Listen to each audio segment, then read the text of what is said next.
so then, beyond that, we are absolutely fascinated with the whole principle of remembering. And so then, when there's some gathering of people, and we say, well, this is a great day, what a wonderful picnic, or whatever it is we're having, it's a pity somebody didn't bring a camera. It should have been photographed. Now, do you see that in this whole thing, there is both a gain and a loss?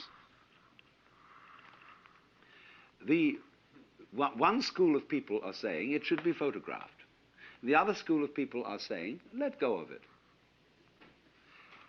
When you go around, we had so much experience of this in Japan because all our students brought cameras and were constantly photographing things. And I had a camera and I was constantly photographing things, but I felt that so long as I had a camera with me, I was somehow distracted from actuality.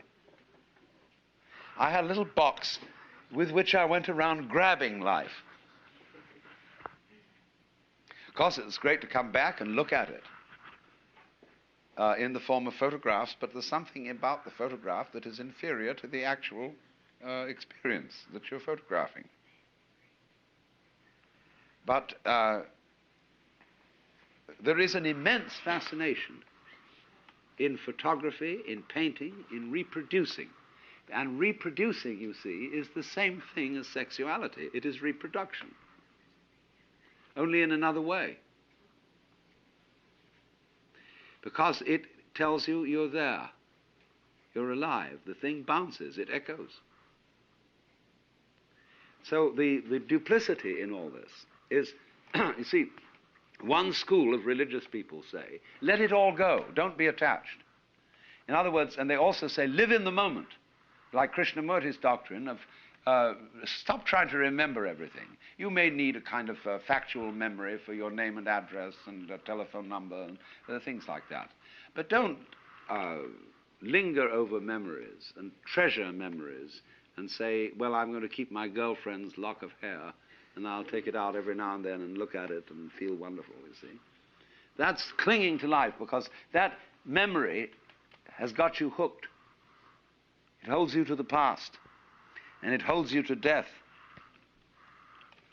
But then there's the other school of thought, you see, quite opposite to this, which says, remember to remember, title of one of Henry Miller's books. Hold on to it all. Get involved. Keep your girlfriend's hair. Keep all the photographs.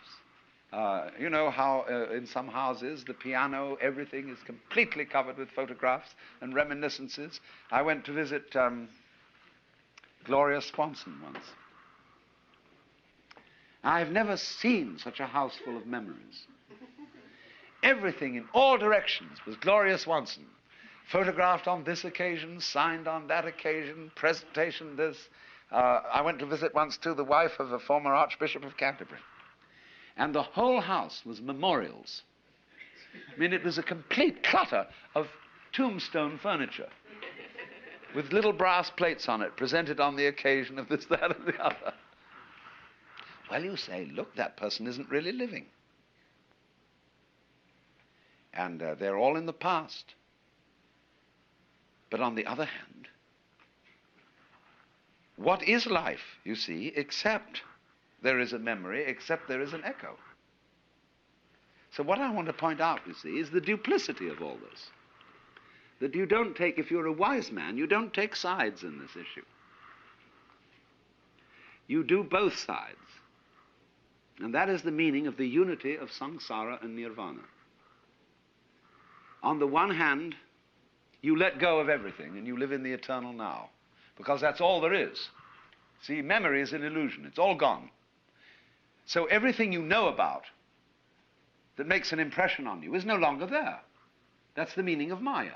There is only the eternal now. There is only the present moment. There never will be anything else.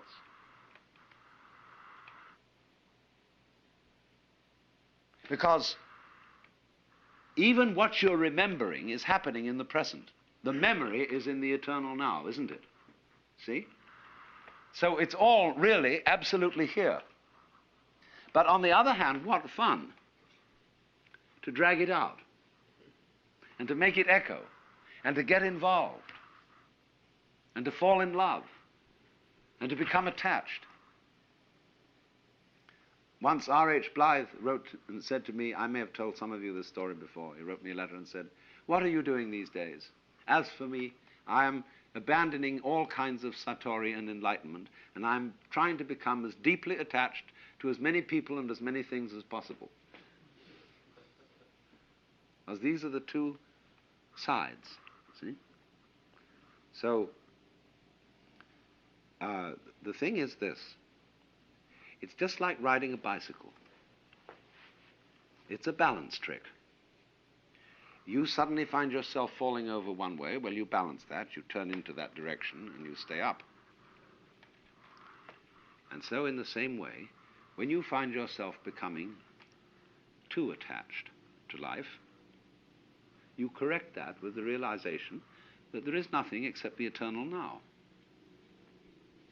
Then when you feel that's all right now, you see, you're safe again, this is the only the eternal now, once more you go and get attached. Or you get involved, you get concerned about some enterprise, social, political, amorous, familial, scholarly, artistic, whatever it is, you get involved. And the two always go together. So this is the meaning of this symbolism. Because the male only knows he's there if there's a female. It's the echo. And she only knows she's there if there's a male. Nobody ever came into existence without a couple of parents, see? And there's simply no other way into this universe.